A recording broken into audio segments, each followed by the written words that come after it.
প্রদেশের যোগী সরকার মিলাদুন নবী সাল্লাল্লাহু আলাইহি সাল্লামের ব্যানার লাগানো ছিল আই লাভ মুহাম্মদ সাল্লাল্লাহু আলাইহি সাল্লাম। যোগীর পুলিশ প্রশাসন গিয়ে ব্যানারটাকে টেঙে নামিয়ে দিল।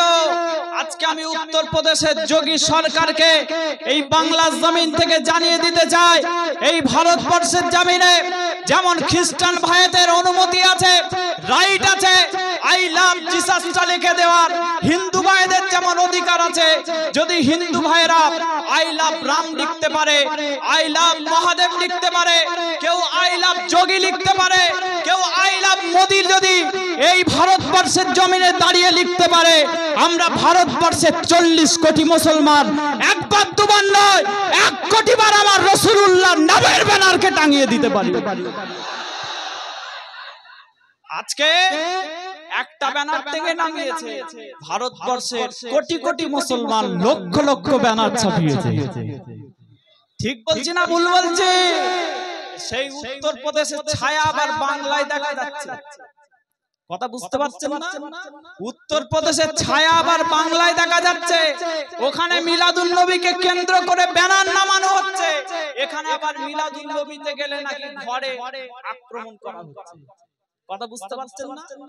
যেমন উত্তর প্রদেশের যোগী সরকারকেও আমরা হুঁশিয়ারি দিচ্ছি, বাংলায় যদি ওই টাইপের কেউ মাতাল থাকো, বাংলায় যেমন উত্তর প্রদেশের টাকলুর মতো কোন টাকলু থাকো, তোমাকেও আমরা এই সভা থেকে হুঁশিয়ারি দিচ্ছি, মুসলমানদের প্রেম, মুসলমানদের অন্তরের খোরাক আমার নবীর পিছনে লাগতে গিয়েও না, পিছনে লাগতে যেও না, তোমাদের দুনিয়া আখেরাত আমার আল্লাহ ধ্বংস করে দেবে। আজকের এই সভাকে কেন্দ্র করে অনেকে ভিতরে ভিতরে আলোচনা হচ্ছে এটা নাকি পার্টির সভা। কথা বুঝতে পারছেন না? যারা এসেছে পার্টির লোক দেখতে পাচ্ছে, আলেম উলামারা পার্টি, আলেম উলামারা কোনো পার্টির নয়, আমার নবীর খাতিরে এসে বসে আছে, আমার রাসূলুল্লাহর খাতিরে এসে বসে আছে। ভাই আমার দোস্তরা, আজকে আমি এই সভা থেকে জানাই, উত্তর প্রদেশের যোগী সরকার আমার নবীকে অপমান করার জন্য রাসূলুল্লাহর নামের সাথে বেয়াদবি করেছে। নরেন্দ্র মোদী সরকার সেটাকে কোনো স্টেপ না নিয়ে চুপচাপ আছে। আমরা আজকে জানাই, আমার নবী আমার জানের থেকে প্রিয়। আমরা নরেন্দ্র মোদীর থেকে নবীর মোহাব্বত শিখিনি, আমরা যোগীর থেকে নবীর মোহাব্বত শিখিনি, আমরা আমাদের মমতা ব্যানার্জির থেকে নবীর মোহাব্বত শিখিনি, আমরা রাসূলুল্লাহর মোহাব্বত শিখেছি আবু বকর সিদ্দিকের কাছে, ফারুক আযমের থেকে, উসমান গনির থেকে, হযরত আলীর থেকে আমরা রাসূলুল্লাহর মোহাব্বত শিখেছি। আমরা নবী পাকের মোহাব্বত শিখেছি হযরত তালহা ইবনে উবাইদুল্লাহ থেকে, যিনি উহুদের ময়দানে যখন সাহাবীরা ছত্রভঙ্গ হয়ে গেছে, নবী পাক সাল্লাল্লাহু আলাইহি ওয়াসাল্লাম এক জায়গায় দাঁড়িয়ে রয়েছেন, হযরত তালহা ইবনে উবাইদুল্লাহ রাদিয়াল্লাহু তাআলা আনহু সেই সময় আমার রাসূলুল্লাহর সামনে পাহারা দিয়ে দাঁড়িয়েছে। মক্কার কাফের মুশরিক মুনাফিকেরা একটা একটা করে তীর ছুঁড়েছে, একটা একটা তীর গুনতে গুনতে দেখা গেছে হযরত তালহা ইবনে উবাইদুল্লাহ রাদিয়াল্লাহু তাআলা আনহু নিজের সিরার মধ্যে 39টা তীর লাগিয়ে দিয়ে আমার রাসূলুল্লাহকে পাহারা দিয়েছে।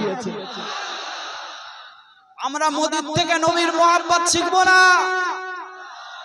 আমরা যোগীর থেকে নবী পাকের মোহাব্বত শিখবো না, আমরা মমতা ব্যানার্জির থেকেও নবীর মোহাব্বত শিখবো না, আমরা রাসূলুল্লাহর মোহাব্বত শিখেছি হযরত আবু বকর সিদ্দিক হুজুরের ওই ফুটফুটে মেয়েটা যার নাম আসমা রাদিয়াল্লাহু তাআলা আনহা।